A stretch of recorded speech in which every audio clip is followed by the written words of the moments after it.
어느 날 아버지가 만취해서 들어오셔서 첫 아이가 딸아이라는 이유로 그 아이를 집어 던졌습니다. 그래서 진짜 상상도 못할 일이죠. 그래서 방바닥에 내던졌어요. 이 딸아이가 던져지면서 아기 갓난아기였으니까 척추를 다쳤어요. 다친 척추 때문에 키가 더디 자랐어요. 굉장히 천천히 자라서 135cm 정도에 그치는 그런 장애를 가진 아이가 되었습니다. 공부는 초등학교가 끝이었고요. 아버지는 결국 자살하시고 어머니는 정신질환을 앓으시기 때문에 밑으로 동생 넷이 있었는데 이 넷을 키우기 위해서 남의 집 식모살이로 14살에 들어갑니다. 그러던 그분이 이렇게 나중에 얘기를 하세요. 자기는 대학 가기 위해서 공부한 게 아니라 살기 위해서 공부했다. 마음에 찔려요. 그죠? 대학 가기 위해서 공부한 게 아니라 살기 위해서 공부했대요. 편물 기술로 전국 기능대회를 휩쓸었습니다.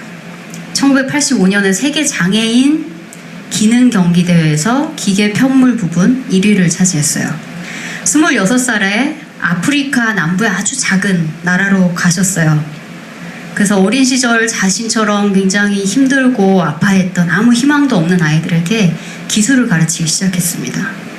14년 동안이나 그 조그만 나라에서 헌신하던 이분이 미국의 여기 있죠. 나약대학을 거쳐서 2009년도에 콜롬비아 대학에서 국제사회복지대학원에서 석사과정을 마쳤습니다. 이제 그 주인집 창문 너머로 이렇게 식모살이 할 때 교복 입고 지나가던 학생들을 보면 그렇게 눈물이 났다 그래요. 근데 이제는 이분이 세계를 무대로 활약하시는 국제사회복지사가 되셨어요. 굉장히 그 유명해지신 것도 물론이거니와 이분의 그런 업적이라든지 그런 것들을 많은 사람들이 보면서 굉장히 본받을 점이 있다라고 도전받고 있는 그런 분입니다. 이 얘기를 왜 할까요? 김영 씨가 이렇게 말했다 그래요. 세상은 내게 좌절을 권했지만 나는 그곳에서 희망을 찾고 싶었다. 세상은 내게 좌절을 권했지만 나는 그곳에서 희망을 찾고 싶었다. 오늘 야곱의 그런 자신의 여정을 시작하는 모습을 보면서 삶의 고난이라는 거, 삶에서 우리가 힘들고 지친다는 거, 그곳이 복의 시작점이 될 수도 있겠구나라는 생각을 해봅니다. 이분이 장애를 입고 어린 나이에 아버지의 학대와 어머니의 정신질환으로부터 굉장히 힘든 세월을 보내셨지만 그 고난의 끝이 그냥 절망과 같은 어둠이 아니라 그 고난을 자기와 같은 그런 경험, 그런 힘들게 살아가는 그런 어린 아이들을 위해서 희생하고 봉사하는 그것을 굉장히 승화시키는 그런 삶으로 바꿔내셨잖아요. 오늘 그 형 에서를 피해서 도망가는 야곱이 나오죠. 돌덩어리 베고 잠을 자다가 하나님께서 정말 멋진 사닥다리의 꿈, 하나님께서 정말 이 세상 누구보다도 너무나 큰 축복을 해주시는 그런 꿈을 꿉니다. 야곱이 에서를 피해서 도망갔을 때 그 기분이 어땠을까요? 지금 여기서 우리가 말씀을 묵상하면서 우리는 이미 그 결말을 다 알고 있어요. 그죠? 야곱이 어떤 세월을 보냈고 나중에는 어떻게 복을 받았고 또 얼마나 그 자손들이 장성하고 정말 수많은 별과 같이 셀 수 없을 만큼 많아졌는지 우리는 다 알고 있지만 그 당시 바로 그때로 돌아가서 그 당시의 야곱의 느낌을 한번 헤아려 봤으면 좋겠어요. 아주 어둡고 낯선 곳입니다. 그곳에서 돌덩이 하나 줍는 거예요. 베개로 삼기 위해서. 그 찬바닥에 돌을 베고 눕는데 어땠을까요? 후회스러운 마음 안 들었을까요? 괜히 장자의 복이 탐나가지고 욕심부려서 형 에서의 팥죽 한 그릇 해갖고 꾀를 써가지고 장자의 복을 받긴 받았는데 겁도 났을 것이고 앞으로 자기 인생에서 생각지 못하게 닥쳐올 그런 것들 때문에 불안도 했을 것이고 이제 난 어떻게 살아가나 너무 초조했을 것 같아요. 장자로 태어나지 못한 거에 대한 서러움도 막 지나갔을 것 같아요. 삶의 복잡 미묘한 감정들이 그냥 그 머릿속에 수도 없이 파노라마처럼 지나갔을 겁니다. 제가 이 말씀 읽으면서 돌덩이 베고 눕는 이 장면을 떠올리면서 예전에 제가 미국에 처음 왔을 때 장면이 생각났어요. 기숙사 들어갔는데 침대도 없고 아무것도 없었어요. 그래서 찬 바닥이죠. 마룻바닥도 아니에요. 그냥 찬 바닥에 이렇게 조그만 누가 준 헝겊 하나 하고 이렇게 첫날 밤에 눕는데 그 차가웠고 서러운 느낌이 아직도 잊혀지질 않아요. 그거 뭐 별거예요, 그죠? 네, 수많은 사람들이 지금 집 없이 길가에서 헤매잖아요. 그런데 그 차갑고 냉랭했던 앞으로 나는 어떻게 살까, 여기서 내가 잘 살아날 수 있을까, 그런 불안감이 굉장히 마음을 이렇게 뒤덮었던 것, 그게 참 생각이 납니다. 그때 야곱은 아마 더 했겠죠. 야곱을 쳐주는 보호 장벽도 없었어요. 그죠? 집도 없었고 그냥 한가운데 땅바닥에 눕는 거예요. 그 돌을 베고 누웠을 때 그 느낌. 근데 그곳에서 꿈을 꾸죠. 하나님께서 야곱에게 15절에 뭐라고 말씀하시죠? 15절 함께 한번 볼까요? 15절, 28장 15절. 네. 28장 15절입니다. 네, 함께 시작. 내가 너와 함께 있어 내가 어디로 가든지 너를 지키며 너를 이끌어 이 땅으로 돌아오게 할지라. 내가 내게 허락한 것을 다 이루기까지 너를 떠나지 아니하리라 하신지라. 아멘. 진짜 듣기만 해도 어마어마한 꿈을 그 차가운 땅바닥에 누워서 잠든 채로 꿉니다. 그것을 보여주세요. 그리고 야곱이 잠에서 깹니다. 야곱이 잠에서 딱 깨면서 첫 마디 한 고백이 있어요. 뭐죠? 여호와께서 과연 여기 계시거늘, 여호와께서 과연 여기 계시거늘 내가 알지 못하였구나. 이것은 다름 아닌 하나님의 집이요 이는 하늘의 문이로다. 무슨 일이 일어난 겁니까? 기적이 일어난 거죠. 그죠? 네. 시각을 바꿔주신 거예요.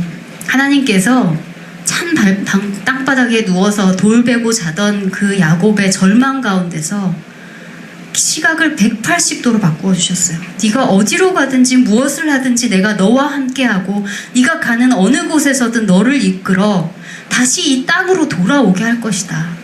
그 땅으로 돌아오기까지 내가 너를 절대로 떠나지 아니할 것이다.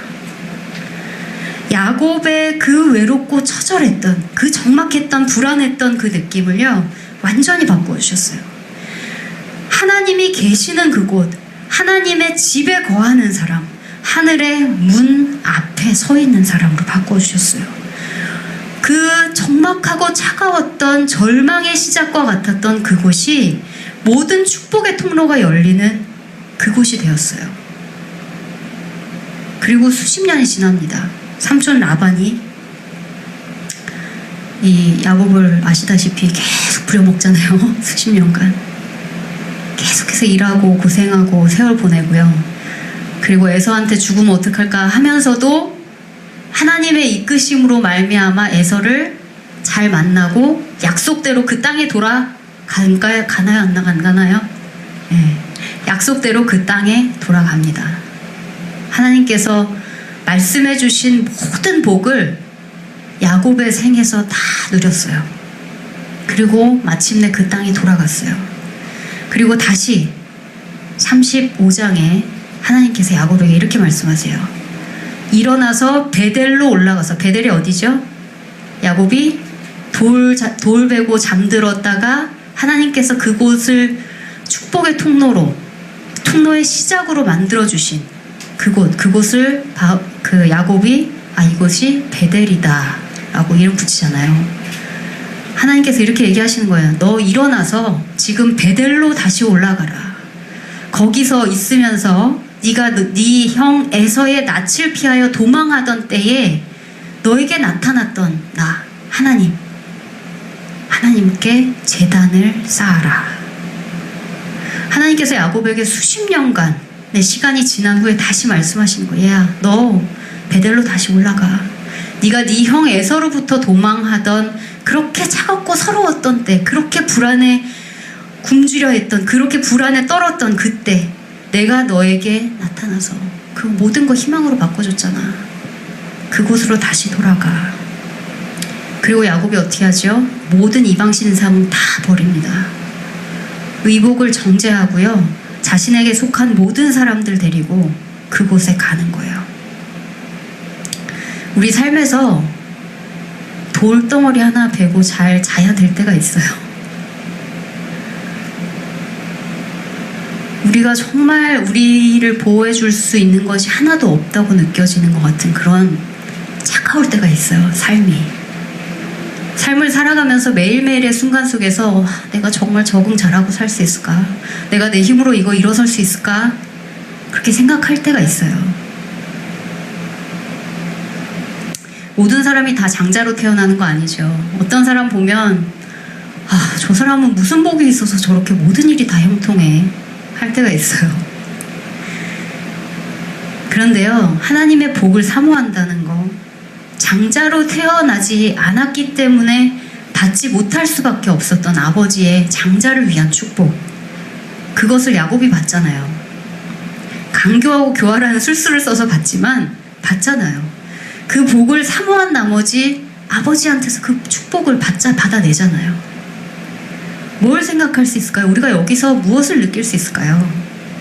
차남으로 태어난 야곱에게 있어서 아버지의 축복을, 장자를 위한 축복을 받지 못한다는 것, 아버지 하나님이 온전히 나의 하나님이 되지 못할 수도 있다는 마음, 은혜를 사모하는 마음, 그 마음 가운데서 야곱은 어떤 면에선 절망도 있었지만 그 가운데서 더욱 처절하게 그 복을 갈망하는 거예요. 그 축복은 받았지만 어머니도 아버지도 떠나서 형을 피해서 도망해서 돌을 베고 그 자리에 누웠을 때 야곱에게 전해오던 그 차갑고 서러운 느낌, 그런데 그 상황 가운데서 하나님께서 복의 문을 열어주시는 겁니다.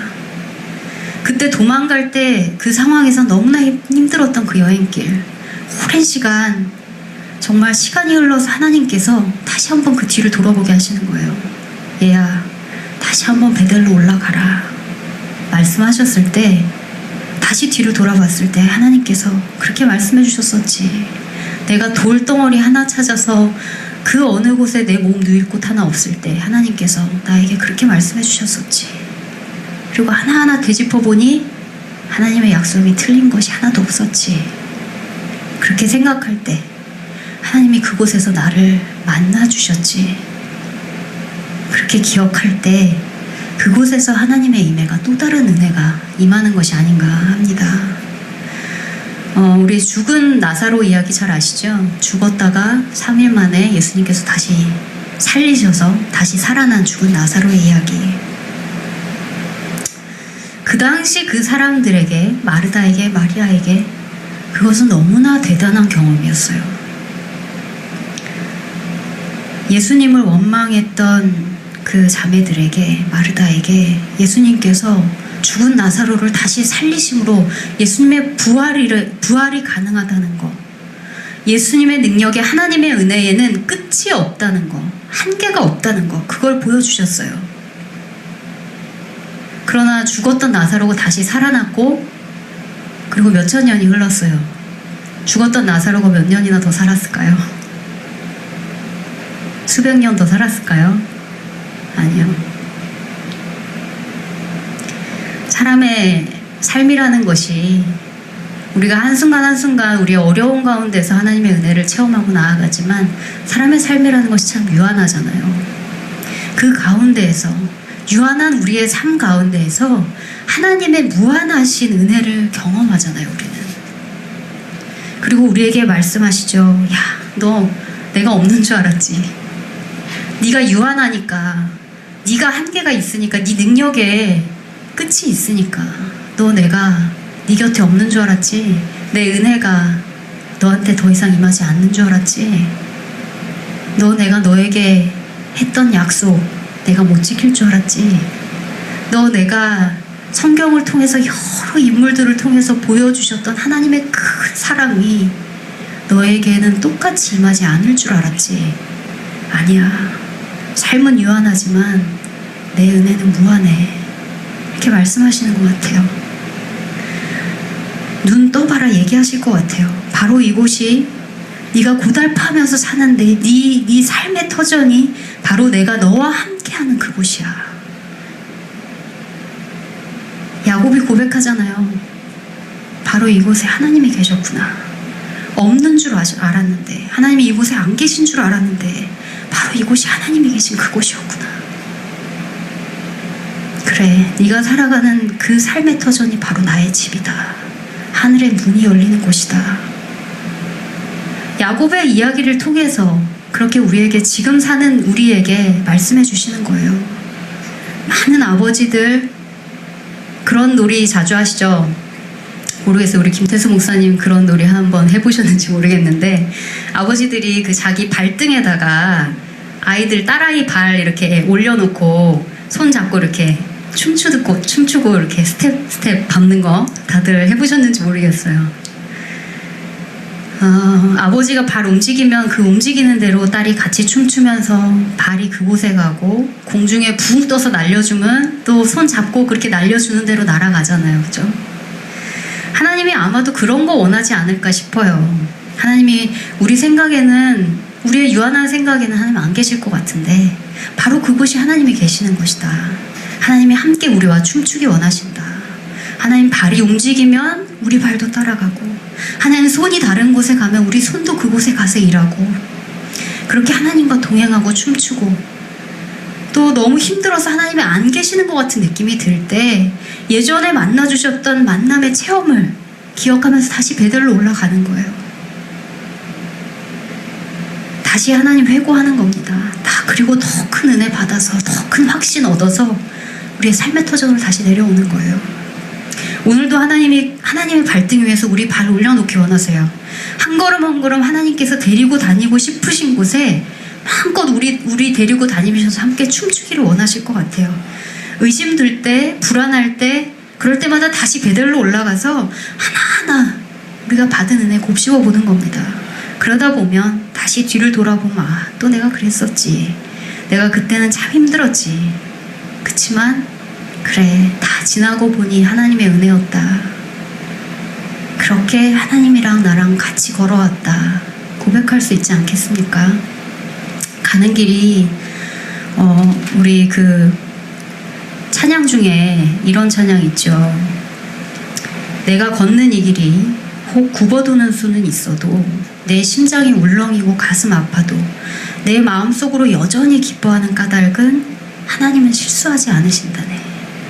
내가 세운 계획이 혹 빗나갈 수 있을지는 몰라도, 나의 희망이 덧없이 쓰러질 수 있을지는 몰라도, 나 여전히 인도하시는 주님을 신뢰하는 까닭은 주님께서 내가 가야 할 길을 잘 아심일세. 어두운 밤 어둠이 깊어서 날이 다시는 밝지 않을 것 같아 보여도 내 신앙 부여잡고 하나님께 모든 것 맡기리니 하나님을 내가 믿음일세. 지금은 내가 볼 수 없는 것이 너무 많아서 너무 멀리 가물가물 아른거려도 운명이여 와라, 나 두려워하지 아니하리니 내 모든 만사를 하나님 앞에 내어 맡기리라. 차츰차츰 안개는 걷히고 하나님께서 지으신 빛이 뚜렷하게 보이리라. 가는 길이 온통 어둡게만 보여도 하나님이 절대 실수하지 않으신다네. 차츰차츰 안개는 걷히고 하나님 지으신 빛이 뚜렷하게 보이리라. 가는 길이 온통 어둡게만 보여도 하나님은 실수하지 않으신다네. 여러분, 우리의 유한한 육체의 눈을, 시각을 이 시간 우리가 좀 열어봤으면 좋겠어요. 그리고 우리의 시각을 그렇게 하나님께 잠깐 돌베개 베고 자면서 하나님께 그렇게 사모하는 마음으로, 그 복을 사모하는 마음으로, 하나님께 의지하는 마음으로 그렇게 내려놓으면은요, 우리의 눈이 어느 틈엔가 무한하신 하나님의 은혜를 바라볼 수 있게 돼요. 하나님의 임재를 함께 경험하기 원합니다. 우리 이 시간 잠시 찬양 들으시면서 묵상하시면서 또 이 받은 말씀 가지고 나의 삶 속에서 이 말씀이 정말 경험될 수 있도록 하나님 나를 도와주세요. 이렇게 기도하기 원합니다. 기도하실 때 이 말씀이 그저 그냥 성경 속에서 글자로 기록되어진 그런 말씀이 아니라 정말 내 삶 속에서 하나님께서 나에게 주시는 네가 어디를 가든지 내가 너를 놓지 않을 것이다 말씀하시는 그 말씀으로 우리의 삶 속에서 임재하길 원합니다. 그리고 우리가 그 힘 가지고 다시 한번 일주일 힘내서 세상 밖에서 살아가기 원합니다. 함께 찬양 들으시면서 함께 기도하시겠습니다.